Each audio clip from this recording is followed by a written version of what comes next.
नमस्कार, मैं हूं सुधीर चौधरी और ब्लैक एंड व्हाइट में आपका स्वागत है। आज सबसे पहले आप सबको ईद मुबारक।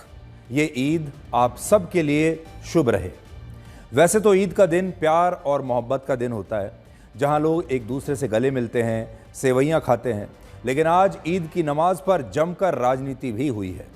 देश की बड़ी बड़ी मस्जिदों में आज मुसलमानों ने अपने बाजू पर काली पट्टी बांधकर नमाज पढ़ी। काली पट्टी लगाकर ये तमाम लोग वक्फ बिल का विरोध कर रहे थे और इसके साथ ही भारत के कई शहरों में बड़ी संख्या में फिलिस्तीन के समर्थन में विरोध प्रदर्शन हुए।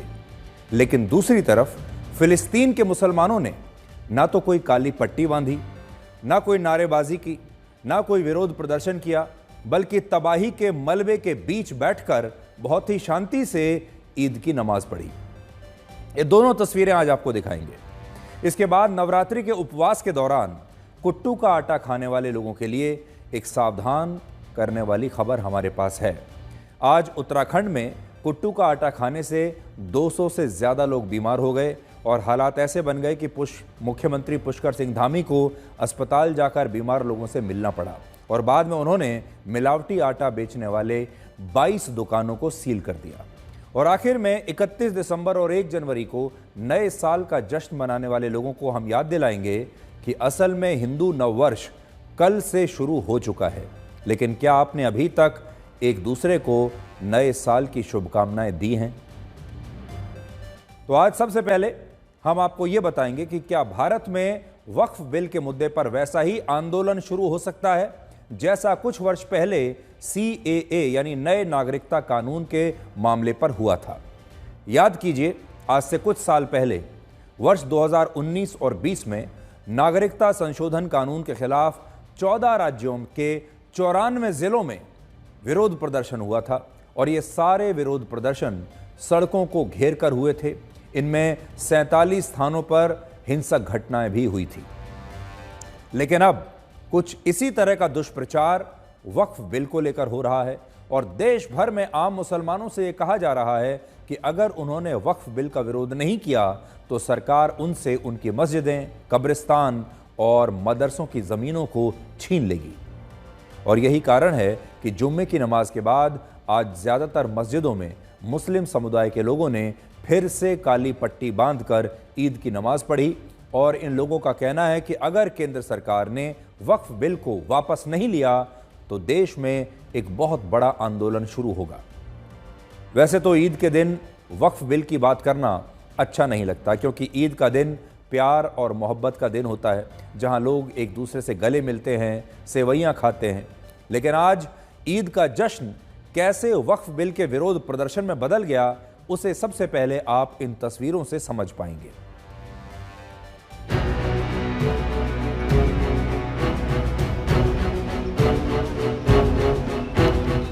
जी, ये जो वक्त वोट का जो बिल है उसको मतलब रद्द करना है हमें, इसके लिए ये बांधी गई है। ये हमारे बड़ों का ऐलान हुआ है कि बिल संशोधन जो है वक्फ का, उसके खिलाफ प्रोटेस्टेशन हुआ खामोशी से, तो इसलिए जो है हम लोगों ने काली पट्टी बांधी है। काली पट्टी बांधी। ये वक्फ बोर्ड का जो विधेयक केंद्र सरकार द्वारा लाया जा रहा है उसका विरोध हम लोग आज शांतिपूर्ण तरीके से भोपाल में ईदगाह की नमाज अदा करते हुए कर रहे हैं। तो ऐसे कई नमाजी आपको आज दिख जाएंगे जिन्होंने अपने हाथों में काली पट्टियां पहनी हुई हैं। करीब आपको बता दें कि 1 लाख के आसपास लोग जो है वो ईदगाह पे इकट्ठा हुए थे, लेकिन सभी ने काली पट्टियां नहीं पहनी है। कुछ लोग ऐसे हैं जो काली पट्टी पहन के आए हैं, जिन्होंने अपना विरोध यहाँ पे शांतिपूर्वक तरीके से जताया है।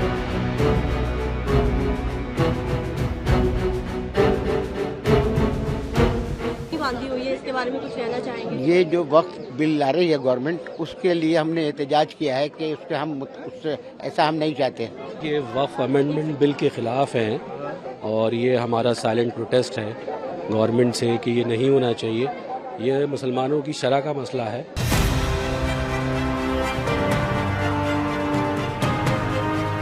कुछ के देखेंगे आप, कुछ के जो काली पट्टी जो है, इनके हाथों में काली पट्टी भी बंधी है, कुछ के हाथों में, क्योंकि आपने देखा था अलविदा की नमाज में भी जो वक्फ बिल का विरोध था उसको लेकर था। और क्यों काली पट्टी बांधे आप लोग? ये वक्फ बोर्ड के लिए, वक्फ बिल के विरोध में जी। सभी लोग बांधे हैं जी, सब लोग बांधे। आप भी बांधे काली पट्टी? क्या कहा गया आपसे? यही होता है क्या जो भाई बताई ना।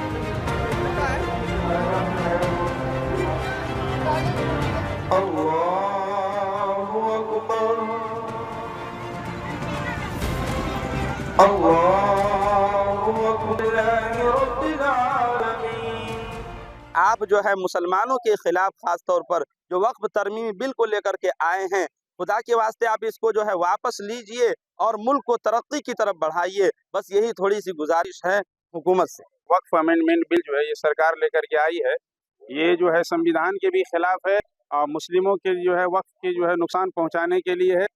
ये गहरी साजिश है, हम इसकी पुरजोर मुखालफत करते हैं।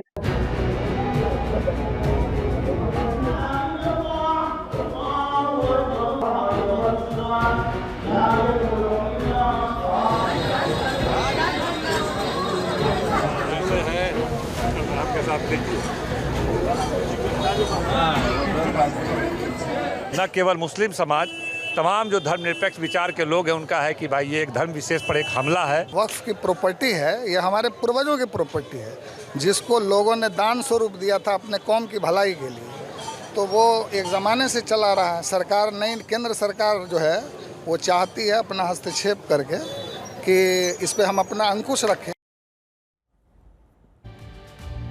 केंद्रीय मंत्री किरेन रिजिजू ने आज एक बहुत बड़ा आरोप लगाया और कहा कि देश के मुस्लिम बाहुल इलाकों में लाउडस्पीकर पर बार बार ये घोषणा करवाई जा रही है कि आम मुसलमान अपने घरों से बाहर निकलकर वक्फ बिल का विरोध करें और ये बिल मुसलमानों से उनकी ज़मीनें छीनने के लिए लाया जा रहा है।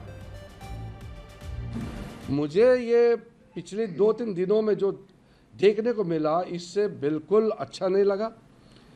पूरा झूठ बात फैला करके कई कई जगह में लाउड स्पीकर लगा के पूरा ब्रॉडकास्ट कर रहे हैं कि मुसलमानों का ज़मीन छीनने जा रहा है, मस्जिद छीनने जा रहा है, कब्रिस्तान छीनने जा रहा है। ऐसे क्यों झूठ बोलते हैं? वक्फ बिल आने से पहले समाज में तनाव पैदा करने के लिए कुछ संगठन जो प्रयास कर रहा है हमारा नज़र में आ रहे हैं। 2-3 दिनों से मैं देख रहा हूँ कि रमज़ान के समय और आज ईद के समय में भी हाथों में काला पट्टी बांध करके आने का आह्वान करना और सड़कों पे उतरने के लिए उकसाना, ये हमारा देश के लिए ठीक नहीं है। अब बड़ा सवाल यह है कि क्या ये बिल वक्फ के कानून में सुधार के लिए लाया गया है या इसके पीछे सरकार की कोई और मंशा है या इसके पीछे कोई षड्यंत्र है? कौन सी बात सही है? इसके पीछे सुधार है या इसके पीछे षड्यंत्र है? तो सबसे पहले देश भर के मुसलमानों को आज ये समझना होगा कि ये बिल वक्फ की संपत्तियों को लेकर आया है और इसका मुसलमानों की निजी संपत्तियों से कोई लेना देना नहीं है। अगर कोई आपसे ये कहता है कि इस नए कानून की मदद से सरकार आपकी कोई अपनी जो आपकी निजी ज़मीन है उसे छीनना चाहती है, तो इसका मतलब आपको गुमराह किया जा रहा है। दूसरा, ये बिल वक्फ से उसकी संपत्तियों को छीनने के लिए नहीं लाया गया है। इसमें साफ साफ लिखा है कि वक्फ की संपत्तियां हमेशा की तरह वक्फ बोर्ड के पास ही रहेंगी और इसमें सरकार का कभी कोई दखल नहीं होगा। तीसरा, ये बिल वक्फ बोर्ड को ख़त्म करने के लिए नहीं लाया गया है, बल्कि इसे समावेशी बनाने के लिए लाया गया है, इंक्लूसिव बनाने के लिए लाया गया है। सरकार ये चाहती है कि अब वक्फ बोर्ड का ढांचा ऐसा बने जिसमें गरीब और पिछड़ी जाति के मुसलमानों को भी इस बोर्ड में जगह मिले, जबकि मौजूदा कानून में पिछड़ी जाति के पसवंदा मुसलमानों को वक्फ बोर्ड में बहुत ही कम प्रतिनिधित्व मिलता है, बहुत कम जगह मिलती है और मौजूदा वक्फ बोर्ड जो है ये समावेशी बोर्ड नहीं है। इसमें सबका समावेश होना चाहिए। बड़ा सवाल यह है कि जब गरीब और पिछड़े हिंदुओं के सशक्तिकरण के लिए सरकार कई कानूनों में बदलाव कर सकती है और उन्हें आरक्षण दे सकती है, तो क्या सरकार को इसी तरह से गरीब मुसलमानों को भी उनका हक दिलाने के लिए कानूनों में ज़रूरी बदलाव नहीं करने चाहिए? चौथी बात, यह दावा भी गलत है कि वक्फ बोर्ड में सुधार के लिए कानून बनाकर सरकार इस्लाम धर्म में कोई दखल दे रही है। देश को यह बात पता होनी चाहिए कि वक्फ बोर्ड एक धार्मिक संस्था नहीं है, बल्कि ये एक प्रशासनिक निकाय है और हमारा संविधान सरकार को ये पूरा अधिकार देता है कि वो एक प्रशासनिक निकाय में सुधार के लिए पुराने कानूनों में बदलाव कर सके। यानी इस प्रशासनिक निकाय में बदलाव करने का मतलब ये नहीं है कि धर्म में बदलाव किया जा रहा है या इसका कोई धर्म से लेना देना है। इस सुधार की आवश्यकता क्यों पड़ी? सुधार की आवश्यकता इसलिए है क्योंकि वक्फ बोर्ड की संपत्तियों को लेकर अभी आज भी पारदर्शिता नहीं है। किसी को पता ही नहीं है कि वक्फ बोर्ड के अंदर चल क्या रहा है।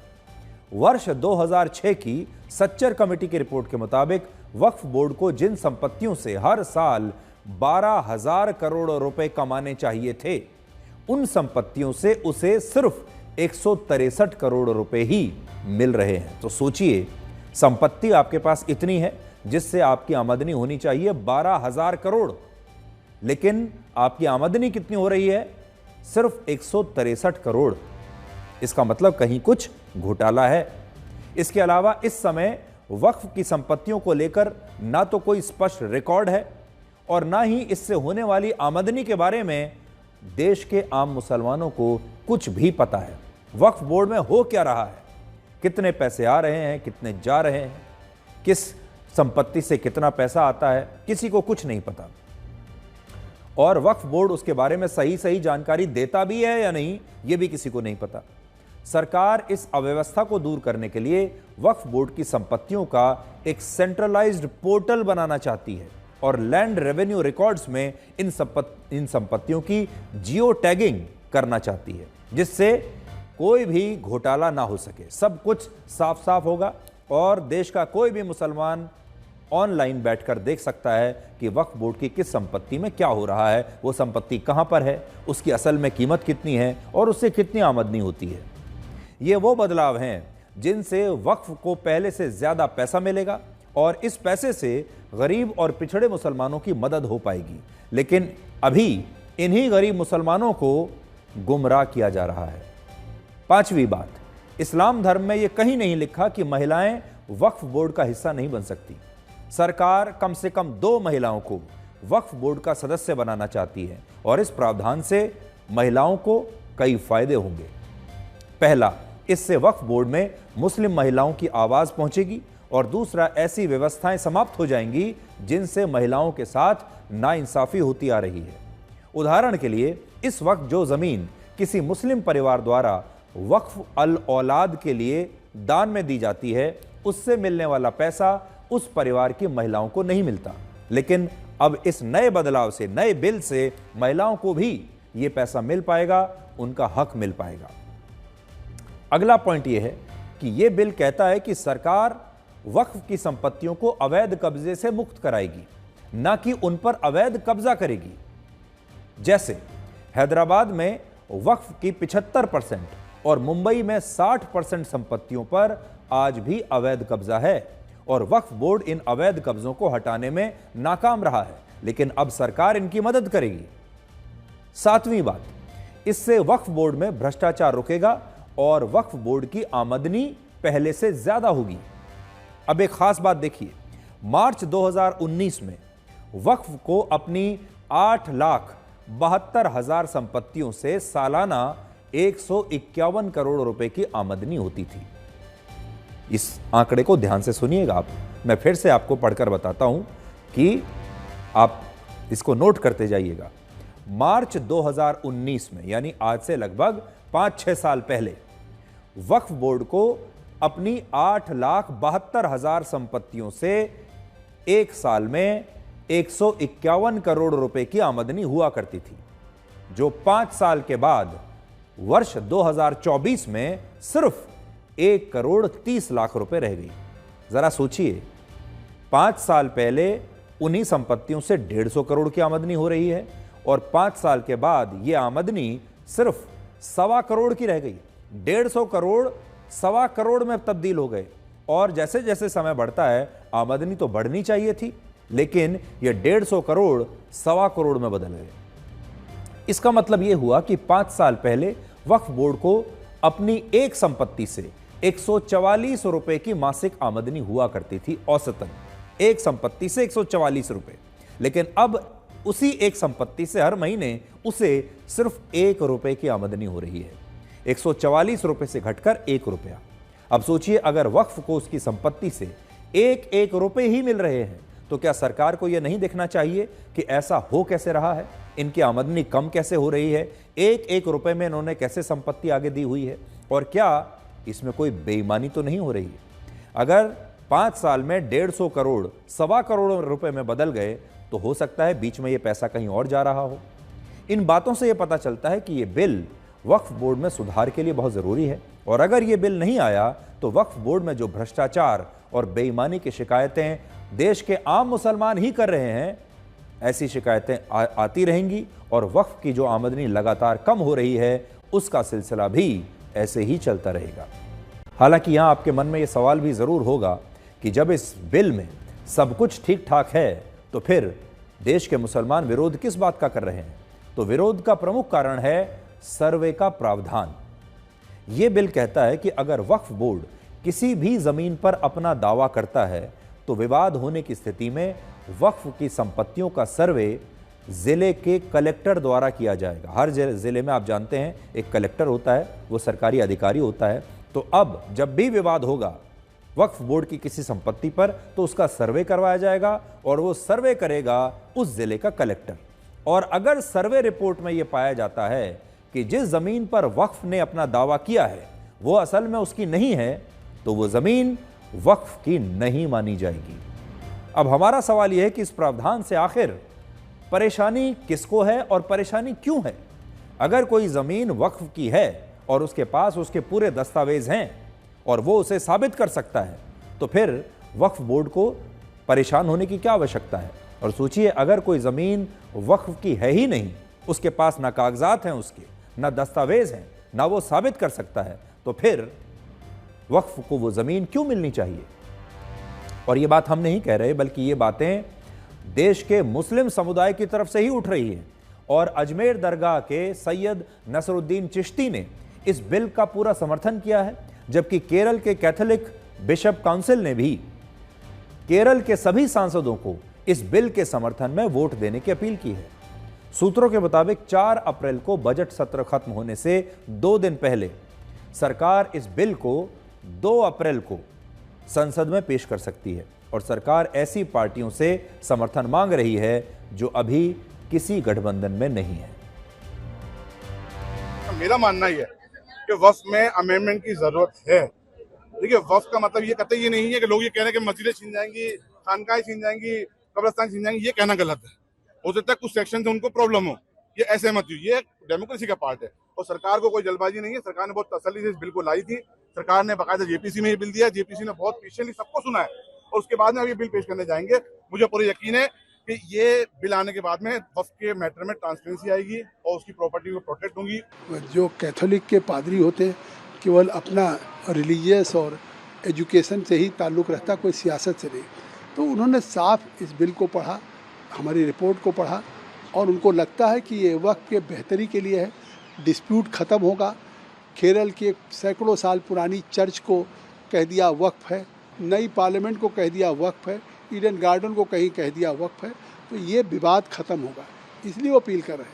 बड़ी संख्या में मौलाना भी इसका मदद कर रहे हैं। अजमेर के कमेटी के वो कोई भी हों, चेयरमैन हों या केरला के ये क्रिश्चियन रिलीजियस लीडर हों, क्या सरकार को नज़र नहीं आ रहा कि देश के अंदर 99.9% मुसलमान इसकी मुखालफत कर रहा है? क्या सरकार को नज़र नहीं आ रहा कि देश का सारा विपक्ष इसके खिलाफ खड़ा है? क्या सरकार को नज़र नहीं आ रहा कि मुसलमान लगातार प्रोटेस्ट कर रहा है? कि एक क्रिश्चियन और एक मुसलमान आदमी खड़ा करके आप ये साबित करना चाहते हैं कि वक्फ का कानून जो आप ला रहे हैं वो सही है? वक्फ बिल जो आ रहा है, ज़्यादातर देश के दल उसके खिलाफ हैं। बड़े पैमाने पर राजनीतिक दल इसकी खिलाफत करेंगे। समाजवादी पार्टी भी इस बिल के विरोध करती है। सदन में जब आएगा इसका विरोध होगा। भारतीय जनता पार्टी के जितने भी अभी तक के फैसले हुए हैं, जो संविधान बदलने के या इस तरह के जो बड़े फैसले लिए हैं, उससे जनता को लाभ नहीं पहुंचा है। तो बड़ी जानकारी आपके लिए यह है कि सरकार इसे 2 अप्रैल को संसद में पेश करेगी, इस नए वक्फ बिल को। और राजनाथ सिंह और किरण रिजिजू इन दोनों को ये जिम्मेदारी सौंपी गई है कि ये देश के बाकी के जो बड़े बड़े दल हैं, छोटे दल हैं, बाकी दलों से बात करें और इस पर एक आम सहमति बनाएं। और मोदी सरकार के जो दूसरे मंत्री हैं वो भी अभी इस काम में लगे हुए हैं कि वक्फ बिल को लेकर एक आम सहमति बनाने की कोशिश की जाए। आप इंतज़ार कर रहे होंगे कि हम आपको ईद पर एक दूसरे को गले लगने की और ईद की सेवइयाँ खिलाने की तस्वीरें कब दिखाएंगे। तो हमें ये कहते हुए आज दुख हो रहा है कि आज ईद के मौके पर हमारे देश में जश्न से भी ज़्यादा उपद्रव और हंगामा हुआ है और राजनीति हुई है। सबसे पहले ईद की नमाज पर वक्फ बिल का विरोध करने के लिए बड़ी संख्या में मुसलमान काली पट्टी बांधकर आए और इसके बाद जब ईद की नमाज खत्म हुई तब अलग अलग राज्यों और शहरों में फिलिस्तीन के मुद्दे पर विरोध प्रदर्शन किए गए और ईद के मौके पर भारत में फिलिस्तीन के झंडे लहराए गए। तो ईद का तो ऐसा दिन है जब प्यार मोहब्बत की बात होती है, लोग एक दूसरे से गले लगते हैं, सेवइयां खाते हैं। आज के दिन राजनीति नहीं होनी चाहिए थे, लेकिन आज अगर आप देखें तो काली पट्टी बांधी गई वक्फ बिल का विरोध करने के लिए और बहुत सारी जगहों पर हमारे देश में, भारत के शहरों में फिलिस्तीन के मुसलमानों के लिए विरोध प्रदर्शन हो रहे हैं या फिर फिलिस्तीन के झंडे आज ईद के दिन लहराए जा रहे हैं।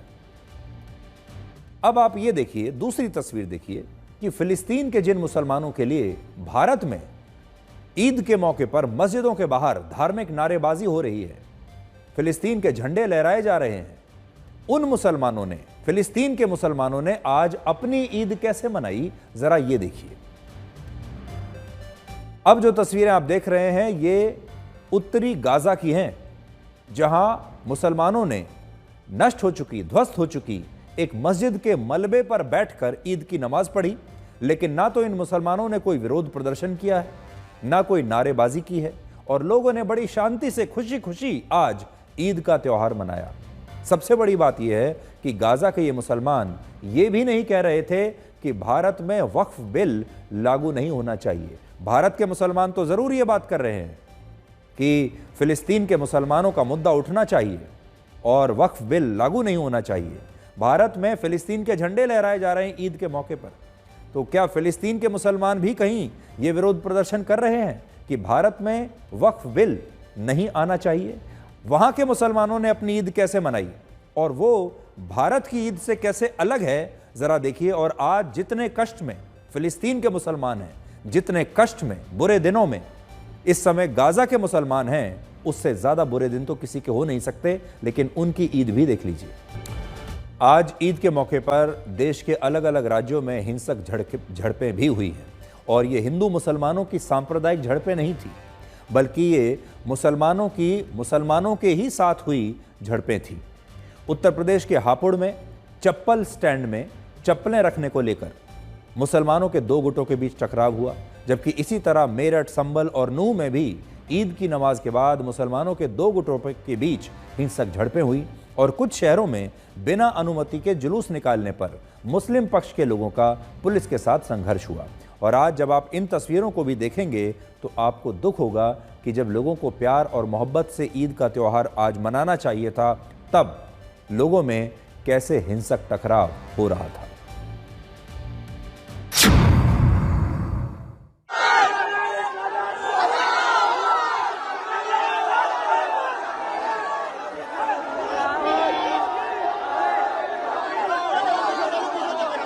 नमाज पढ़ने के लिए आए थे, उनको रुक दिया पुलिस के हाथ से जाती है। क्या हो गया था, पूरा मामला बताइए। मामला हम तो नमाज पढ़ने आए थे 6:30 बजे, हमने 7:30 बजे असेंबली के चौराहे पर रोक दिया। अच्छा, आगे नहीं बढ़ने दिया। क्या कह दिया? ये कह दिया कि ईदगाह भर गई है।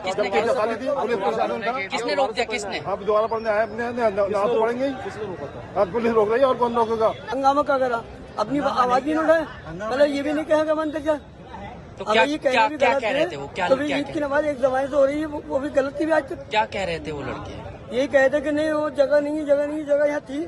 हम फोन पे कह रहे हैं कि जगह, वीडियो कॉलिंग पे लोग कह रहे हैं जगह हैगी। ईदगाह में नमाज होती है जो शहर की ईदगाह है, यहाँ पे जगह लिमिटेड है और लास्ट ईयर भी हम लोगों ने, चूंकि संख्या काफ़ी आती है तो उसमें हम लोगों ने 2 बार नमाज पढ़ाई थी और इस बार भी 2 बार नमाज पढ़ाने की व्यवस्था की गई थी। और जो पहली नमाज चल रही थी उसी समय कुछ लोग यहाँ पे आए। उनका ये कहना था कि हम जल्दी उसी में नमाज पढ़ना चाहते हैं। कुछ नवयुवक थे, उनका ये मन था कि बहुत जल्दी नमाज से फारिग हो जाएं और इसलिए वो लोग यहाँ पे आके कुछ 10-15 और लोग थे जिनको ये कहना था कि नहीं हम लोग अभी नमाज अभी पढ़ेंगे। उनको समझा बुझा करके उनको रोक लिया गया था कि दूसरी बार नमाज करा दी जाएगी और दूसरी बार में उनकी नमाज करा दी गई है। सब लोग वापस चले गए। एहतराम के साथ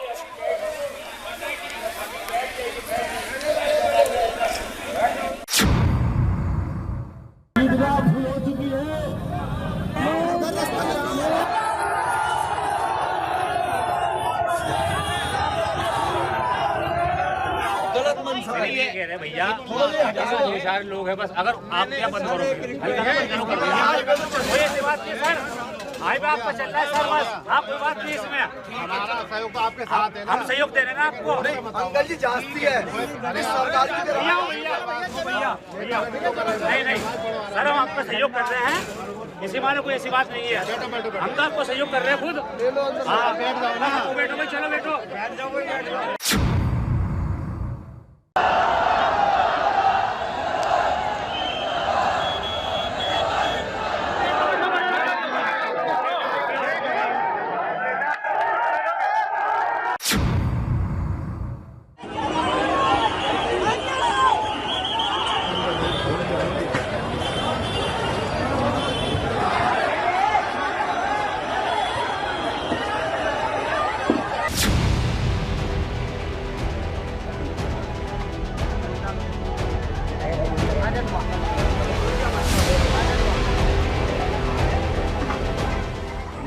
युवाओं पे हमला किया गया था जिसमें 5-6 लोग घायल हो गए थे। थाना पे PR बॉन्ड बना के उनको छोड़ दिया गया था। आज चैती नवरात्रा का कलश यात्रा निकला था, उस पे समुदाय विशेष लोगों के द्वारा हमला कर दिया गया। जब वहां से सारा क्रियाक्रम करके जब लोग लौट रहे थे तो एक समुदाय विशेष के लोग जो है उनके द्वारा ये बताया गया कि कोई मुर्गा है जिसको कि दूसरे समुदाय के लोगों ने डंडे से मार दिया है। विवाद का प्रारंभ इसी बात से हुआ, उस बात को लेके ही कुछ बाताबाती हुई दोनों पक्ष में और जिसके फलस्वरूप आपस में मारपीट हुआ। फिर कुछ रोड़ेबाजी भी दोनों तरफ से की गई। इन हिंसक घटनाओं पर आपको तब और ज्यादा हैरानी होगी जब आप रमज़ान और ईद के सही अर्थ को समझेंगे। रमज़ान इस्लामिक कैलेंडर का 9वां महीना है और मुसलमानों का मानना है कि इसी महीने में इस्लाम की पवित्र धार्मिक पुस्तक कुरान की पहली आयतें पैगंबर मोहम्मद साहब पर अवतरित हुई थी। इस महीने को पवित्र माना जाता है और इस दौरान सभी मुसलमान रोज़ा रखते हैं, दान देते हैं, दया और धैर्य दिखाते हैं। और जब यह महीना समाप्त होता है और इसके अगले महीने की पहली तारीख आती है तो इस दिन ईद का त्यौहार मनाया जाता है जिसे ईद उल फित्र कहते हैं।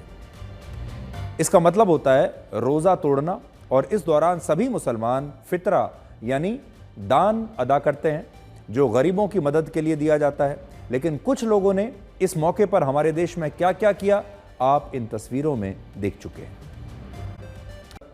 ईद के साथ सलमान खान का नाम अब जुड़ चुका है। फिल्म स्टार सलमान खान वो कोशिश करते हैं कि ईद के आसपास, ईद के दिन वो अपनी कोई नई फिल्म अपने फैंस को भेंट करें।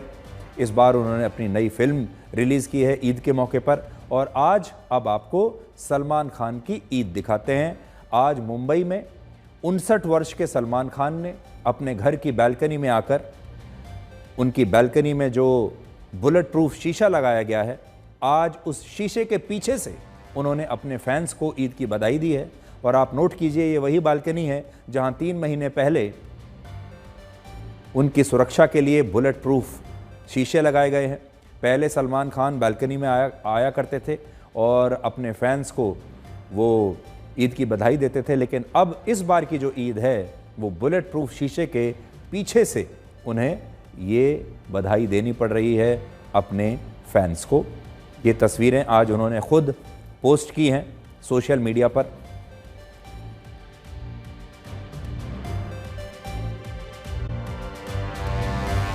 अब बात करते हैं नवरात्रि की और नवरात्रि के उपवास के दौरान कुट्टू का आटा खाने वाले हमारे दर्शकों के लिए आज एक सावधान करने वाली खबर है। ध्यान से सुनिएगा।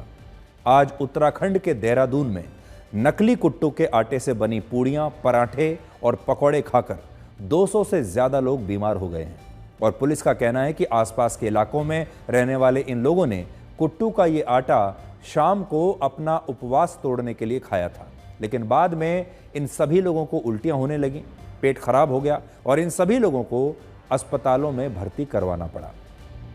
इस घटना के बाद पुलिस ने उन दुकानों की पहचान कर ली है जहां से ये कुट्टू का आटा खरीदा गया था और पुलिस ने मिलावटी आटा बेचने के लिए 22 दुकानों को सील कर दिया है और ये भी कहा है कि देहरादून की इन दुकानों पर यह मिलावटी आटा असल में उत्तर प्रदेश के सहारनपुर और उत्तराखंड के विकास नगर से आया था। इस घटना की गंभीरता को देखिए कि मुख्यमंत्री पुष्कर सिंह धामी को अस्पताल जाकर आज बीमार लोगों से मिलना पड़ा और उन्होंने पूरे राज्य में बिक रहे कुट्टू के आटे की जांच कराने के आदेश अब दे दिए हैं। 4 बजे तक उल्टी हुई और चक्कर आ रहे तमाम। बहुत परेशान हूँ मैं 4 बजे से, इतनी उल्टी दस्त हो रही बहुत ज़्यादा। ने एकदम से बोला कि हाँ मैं गई, मेरी तबीयत बहुत ज़्यादा ख़राब हो रही, मुझे हार्ट बीट धड़कनें बहुत तेज़ बढ़ने लगी, सांस बहुत तेज़ हो गया। फिर इनको जैसे ही हॉस्पिटल में लेके आए, मेरी देवर और देवरानी भी यही चक्कर खा के गिर गई और उसकी भी तबीयत बहुत ज़्यादा ख़राब हो रखी है और हस्बैंड की भी। बेहोश हो रहे, रो रहे हैं, उल्टियाँ हो रही है, ऐसे वाइब्रेट हो रही है, बॉडी वाइब्रेट मेरी खुद हो रही है। सर मैंने हिम्मत करके फिर भी मैं सबको लेके आई हूँ। रात में 3 बजे सब उठे और सब लोग मतलब इतना काँप रहे कि मतलब उठ भी नहीं पा रहे हैं। पूरी बॉडी में वाइब्रेशन हो रहा है, वॉमिटिंग हो रही है, बॉडी ऐसे हो गई जैसे पैरालाइज हो गई होगी, कुछ भी नहीं हम कर पा रहे हैं। बिल्कुल हमारा पूरा फोकस रहेगा कि किसी भी कीमत पर इस प्रकार की घटनाओं की पुनरावृत्ति न हो। स्वास्थ्य विभाग या अन्य विभाग, जो खाद्य विभाग है, सभी मिलकर ये जो घटना हुई है, इस घटना की पूरी जांच करेंगे और जांच में जो भी दोषी पाए गए जिनके कारण से भी ये ढीला हवाली हुई है, लापरवाही हुई है, उन सभी के खिलाफ कार्रवाई की। सनातन धर्म में उपवास के दौरान अनाज खाना वर्जित होता है और यही कारण है कि लोग नवरात्रि के दौरान अपना व्रत खोलने के लिए कुट्टू का आटा खाते हैं। कुट्टू के आटे से बनी हुई चीज़ों को खाया जाता है और कुट्टू का ये जो आटा है ये बीज से बनता है और ये फलाहारी आटा होता है, जिसके कारण नवरात्रि में उपवास रखने वाले ज़्यादातर लोग कुट्टू के आटे की ही पूड़ियाँ खाते हैं, रोटियाँ खाते हैं, पकौड़े खाते हैं और क्योंकि नवरात्रि में इस आटे की मांग बहुत बढ़ जाती है, इसलिए फिर इस आटे में मिलावट भी होने लगती है।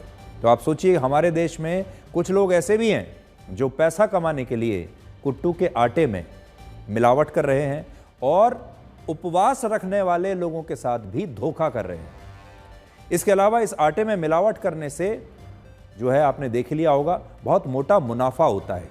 ये लोग कैसे मुनाफा कमाते हैं? तो देखिए, एक तरफ जहां 1 किलो गेहूं का आटा 50 रुपए का आता है, वहीं 1 किलो कुट्टू के आटे की कीमत 200 से 250 रुपए होती है और यही वजह है कि इसमें मिलावट करके कुछ बेईमान लोग ऐसे समय में भी पैसा कमाना चाहते हैं। पहले इस कुट्टू के आटे में चॉक पाउडर मिलाकर इसका वजन बढ़ा दिया जाता है, फिर इसमें कुछ मात्रा में मिट्टी भी मिला दी जाती है और लकड़ी का बुरादा भी कुछ लोग मिलाते हैं और इस तरह 60 से 70 रुपए का 1 किलो मिलावटी आटा 200 से 250 रुपए में बेचा जाता है और यहीं से ये बेईमान लोग अपना मुनाफा कमाते हैं। इसके अलावा कुट्टू का आटा सामान्य तापमान में 1.5 से 2 महीने के अंदर खराब हो जाता है, जिसकी वजह से खराब हो चुके आटे को भी कई बार बाजार में दोबारा बेच दिया जाता है और ग्राहकों को यह बताया ही नहीं जाता कि ये आटा पुराना है और ख़राब हो चुका है। ये आटा लोग नवरात्रि के दिनों में ज़्यादा इस्तेमाल करते हैं, इसलिए वो इस पुराने और मिलावटी कुट्टू के आटे में अंतर नहीं कर पाते क्योंकि पूरे साल वो इसका इस्तेमाल नहीं करते।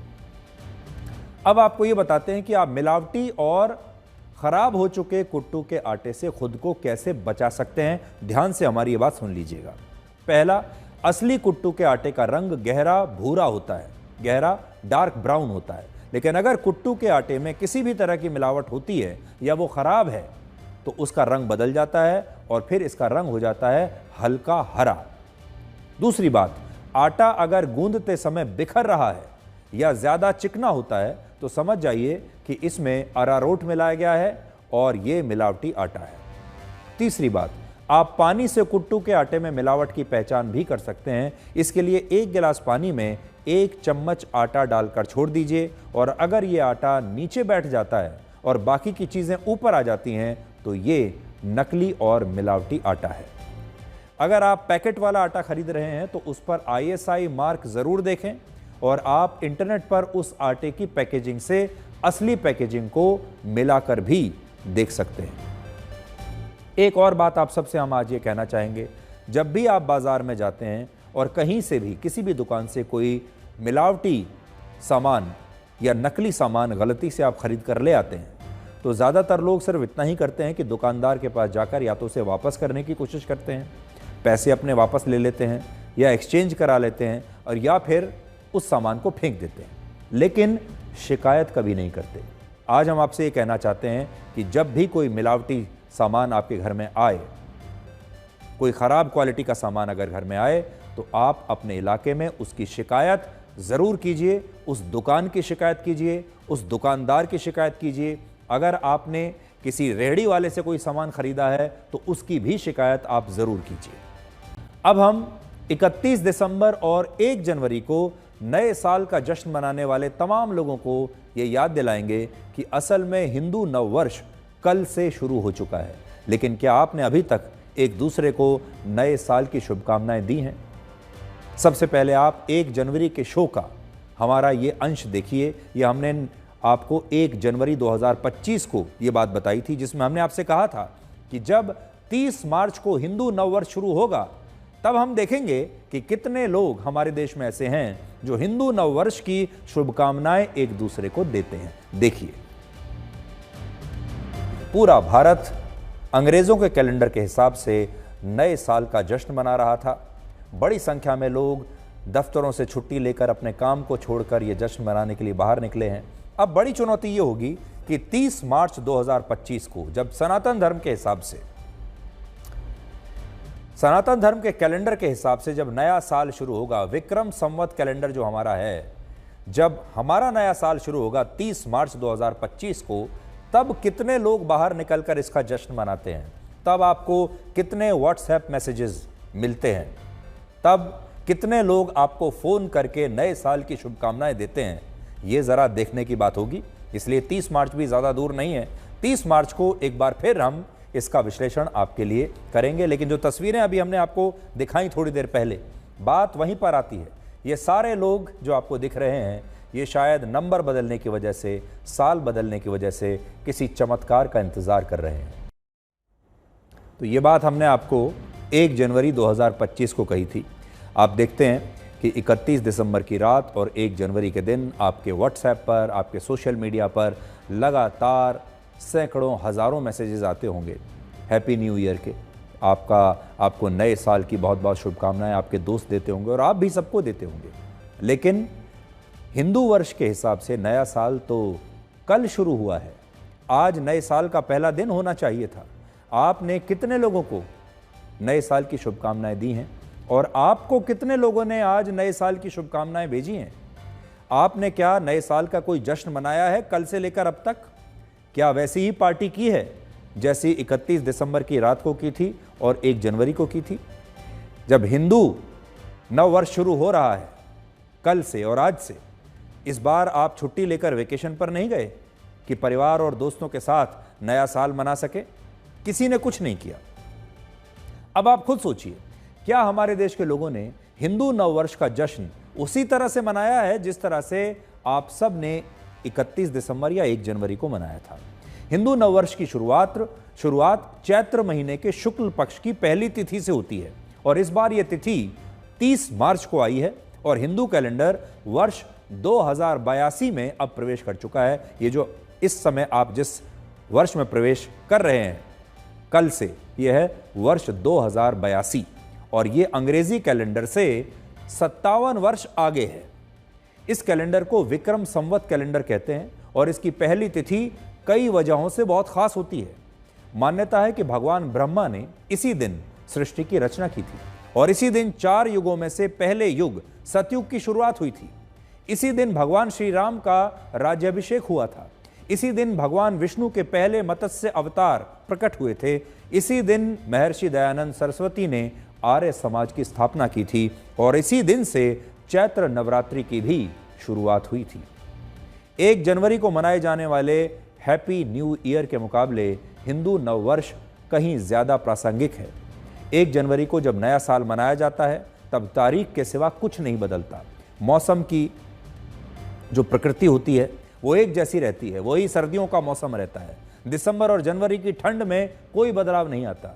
नया साल आधी रात को 12 बजे से शुरू होता है और इस नए साल की शुरुआत ज़्यादातर जगहों पर देशों में पार्टी के साथ होती है।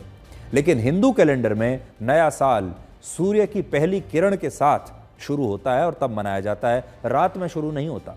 और इस दौरान मौसम भी बदलता है, ऋतु बदलती है, पूरी प्रकृति नवीनता का, नएपन का एहसास कराती है। पुराने पीले पत्ते पेड़ से गिरने लगते हैं, प्रकृति अपने श्रृंगार की प्रक्रिया में होती है और ऐसा लगता है कि पूरी सृष्टि ही नए सृजन के काल में प्रवेश कर रही है। आप चारों तरफ जब आप देखेंगे अपने, तो आपको लगेगा कि वाकई में हर जगह प्रकृति में भी कुछ नया हो रहा है, कुछ नई शुरुआत हो रही है। और यही कारण है कि हिंदू नववर्ष पवित्र त्योहारों से ही शुरू होता है। कश्मीर में इस मौके पर नवरोज, आंध्र प्रदेश और कर्नाटक में उगादी, महाराष्ट्र में गुड़ी पड़वा, केरल में विशु और पंजाब में बैसाखी के त्यौहार के साथ ये नया साल शुरू होता है। और 1 जनवरी की तरह हिंदू नववर्ष पार्टी से नहीं बल्कि पूजा और पवित्र अनुष्ठान के साथ शुरू होता है। हिंदू बाहुल भारत दुनिया के ज़्यादातर देशों की तरह अंग्रेज़ों के कैलेंडर को ही अपना आधिकारिक कैलेंडर आज भी मानता है। और ये जो अंग्रेज़ों का कैलेंडर है जिसे हम मानते चले आ रहे हैं, इस कैलेंडर को ग्रेगोरियन कैलेंडर कहते हैं। ये नाम एक ईसाई शासक पोप ग्रेगोरी के नाम पर पड़ा था, जिन्होंने वर्ष 1582 में ग्रेगोरियन कैलेंडर को लागू किया था। इससे पहले दुनिया में ईसाई धर्म को ही मानने वाले सभी देश जूलियन कैलेंडर को मानते थे। यानी जितने भी कैलेंडर अभी हमारे देश में चल रहे हैं, सब ईसाई धर्म से उनकी उत्पत्ति हुई है। भारत के हिंदू विक्रम संवत कैलेंडर का पालन किया करते थे बहुत पहले, और मुस्लिम देश हिजरी कैलेंडर का उस समय पालन किया करते थे। लेकिन अंग्रेज़ों के भारत में आने के बाद हमारा देश अपने मूल कैलेंडर को भूल गया और हमने भी अंग्रेज़ों के इस ग्रेगोरियन कैलेंडर को ही अपना असली कैलेंडर मान लिया। हालांकि यहाँ हम मुसलमानों की ये तारीफ ज़रूर करना चाहते हैं आज, क्योंकि भारत समेत दुनिया के ज़्यादातर मुसलमान आज भी 1 जनवरी की बजाय अपने हिजरी कैलेंडर के हिसाब से ही नया साल मनाते हैं। और इसीलिए आपने देखा होगा दुनिया भर में इस्लाम को मानने वाले जो लोग हैं वो 31 दिसंबर और 1 जनवरी को नया साल नहीं मनाते। वो अपने इस्लाम धर्म के हिसाब से जो उनका कैलेंडर है तब नया साल मनाते हैं। एक अनुमान के मुताबिक दुनिया के 190 करोड़ मुसलमानों में से कम 100 करोड़ से ज़्यादा मुसलमान आज भी 1 जनवरी को नया साल नहीं मनाते, जबकि भारत के भी 21 करोड़ मुसलमानों में से लगभग 8 से 10 करोड़ मुसलमान 1 जनवरी को नए साल का जश्न नहीं मनाते और इसे वो इस्लाम विरोधी मानते हैं। और कई मुस्लिम देशों में 1 जनवरी को नया साल का जश्न मनाने पर प्रतिबंध है, नया साल नहीं मनाया जाता। लेकिन भारत के 116 करोड़ हिंदू 1 जनवरी को ही अपना नया साल मनाते हैं और हिंदू नववर्ष को शायद काल्पनिक या पिछड़ी हुई बात मानते हैं, अंधविश्वास मानते हैं। और बहुत सारे लोगों को लगता है कि हिंदू नववर्ष जैसा कुछ होता ही नहीं है, ये तो अंधविश्वास की बात है। तो हम आज आपसे ये कहेंगे कि हिंदू नववर्ष के बारे में थोड़ी जानकारी हासिल कीजिए। हमने कोशिश की आज आपको बताएं। इसके अलावा आप खुद भी अपनी रिसर्च कर सकते हैं और हिंदू नववर्ष जो है उसे फॉलो करना शुरू कीजिए। एक ज़माना था जब लोग कहते थे कि मैंने ये खबर अखबार में पढ़ी है।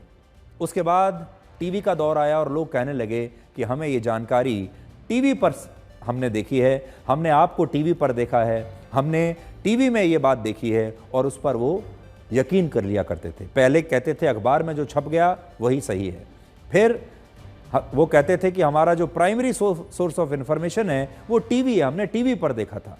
लेकिन अब टीवी का दौर भी ख़त्म हो रहा है। अब लोग कहते हैं कि हम आपको इंस्टाग्राम पर फॉलो करते हैं, फेसबुक पर फॉलो करते हैं या सोशल मीडिया पर फॉलो करते हैं, आपकी रील्स देखते हैं, वीडियो देखते हैं। पहले लोग कहते थे हमने आपको टीवी पर देखा है, हमने आपके बारे में अखबार में पढ़ा है, लेकिन अब कहते हैं कि हम आपको सोशल मीडिया पर फॉलो करते हैं।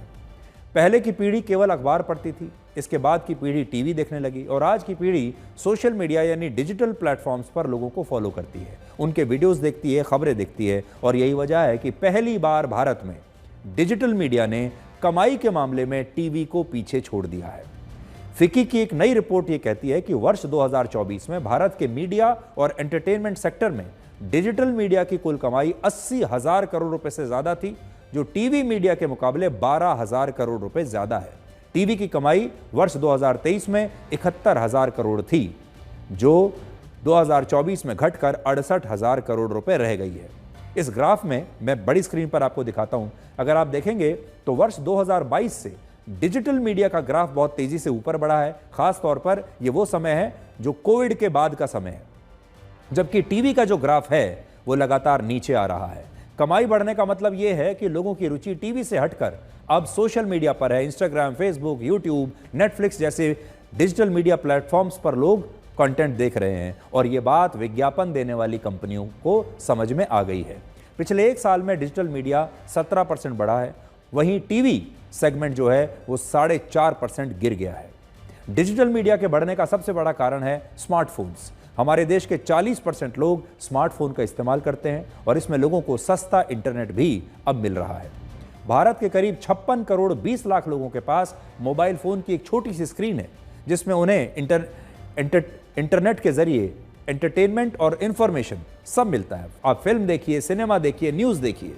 आज की स्थिति है कि भारत के लोग सालाना 1,10,000 करोड़ घंटे सोशल मीडिया पर बिता रहे हैं और लोगों का स्क्रीन टाइम हमारे देश में औसतन 5 घंटे प्रतिदिन हो गया है। सोचिए, दिन के 5 घंटे लोग अपने मोबाइल फोन की स्क्रीन देखते रहते हैं और इसमें भी 69% लोगों का सबसे पसंदीदा काम है वीडियो देखना, रील्स देखना, फिल्में देखना, वेब सीरीज देखना या फिर सोशल मीडिया को स्क्रॉल करना। एक जमाना था जब टीवी और सिनेमा ने धर्मेंद्र, जितेंद्र, राजकुमार, राजेश खन्ना, अमिताभ बच्चन जैसे सुपरस्टार आपको दिए। फिर एक और युग आया जब सलमान खान, शाहरुख खान और अक्षय कुमार जैसे सुपरस्टार्स इस देश में आए। लेकिन आपने देखा होगा पिछले 15 सालों में, 10 से 15 साल में कोई बड़ा एक्टर सुपरस्टार नहीं बन पाया है। कई कलाकारों की फिल्में तो हिट हुई हैं, लेकिन किसी को सुपरस्टार नहीं कहा गया। आज आपको टीवी और फिल्मों से ज्यादा बड़े सुपरस्टार सोशल मीडिया पर मिल जाते हैं। इन्हें सोशल मीडिया इन्फ्लुएंसर्स कहा जाता है। तो हमारे समाज में कितना बड़ा बदलाव आ रहा है ये आप देख सकते हैं। अब लोग ज़्यादातर कंटेंट या तो अपने मोबाइल फ़ोन की स्क्रीन पर देखना चाहते हैं या फिर उन्होंने अपने टीवी को ही अपने मोबाइल फ़ोन की बड़ी स्क्रीन बना लिया है और अब लोग कनेक्टेड टीवी पर कंटेंट देख रहे हैं। भारत में आना बहुत बड़ा बदलाव है। इस पर हम आपके साथ आगे भी चर्चा करते रहेंगे। समय भी समाप्त हो रहा है और भी बहुत सारी बातें थी, वो हम आपको फिर किसी दिन बताएंगे। और हम ऐसे दौर में जी रहे हैं जहां लोग आपके साथ खड़े तो होते हैं, लेकिन आपको गिरता हुआ देखने के लिए।